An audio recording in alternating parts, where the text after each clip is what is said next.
బొబ్బరికాయలు లేదా అలసందలు కూర. ఈ కర్రీకి పావుకిలో బొబ్బరికాయలు తీసుకున్నా నేను, ఇవి పచ్చివి. తీసుకుని ఇవి క్లీన్ చేసుకుని ఈ విధంగా ఇలా ముక్కలు కట్ చేసుకోవాలి. ముందరగాను కట్ చేసుకుని ఉడికించుకోవాలి. కుక్కర్లో పెట్టి ఉడికించుకోవచ్చు, లేకపోతే డైరెక్ట్గా ఉడికించుకోవచ్చు. తొందరగా అవుతుందని నేను కుక్కర్లో పెట్టి ఉడికిస్తున్నాను.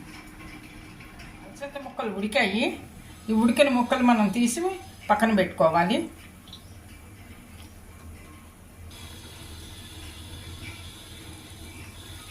కూరకు పోపు వేసుకోవాలి. పోపుకి 1 స్పూన్ ఆయిల్,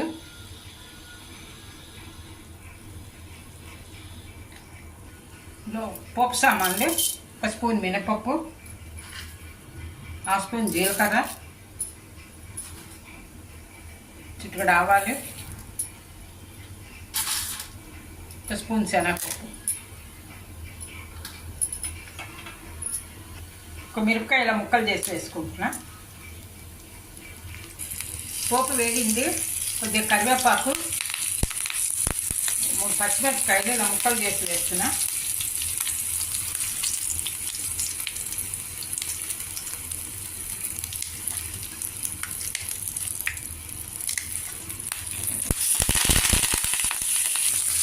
ఒక 2 టమాటాలు చిన్న ముక్కలు చేసి వేస్తున్నా. ఇది పులుపు కోసం వేస్తున్నాను.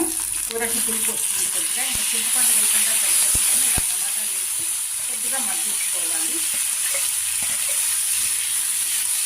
కొద్దిగా ముక్కలు మెత్తబడేదాకా మగ్గించుకోవాలి.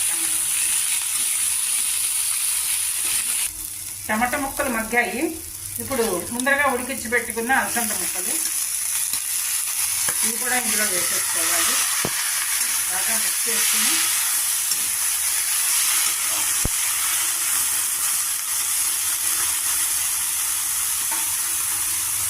తగినంత ఉప్పు,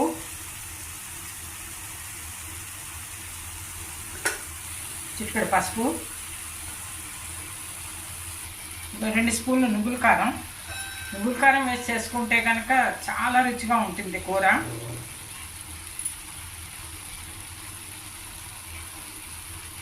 బాగా మిక్స్ చేసుకుని నువ్వుల కారంతో కూడా కొద్దిగా మగ్గాలి.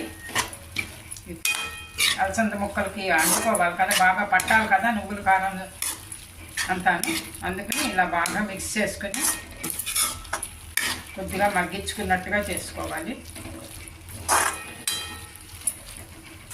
కొద్దిగా కారం ఇది కూడా వేసి బాగా మిక్స్ చేసుకోవాలి.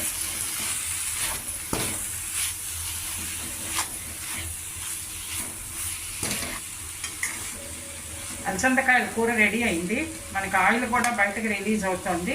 ఇలా అయితే కనుక కూర రెడీ అయినట్టే. ఇప్పుడు మనం చిన్నగా కట్ చేసి పెట్టుకొని కొత్తిమీర పైన గార్నిష్ చేసుకుంటే సరిపోతుంది. సర్వింగ్ బౌల్లో తీసేసుకోవాలి.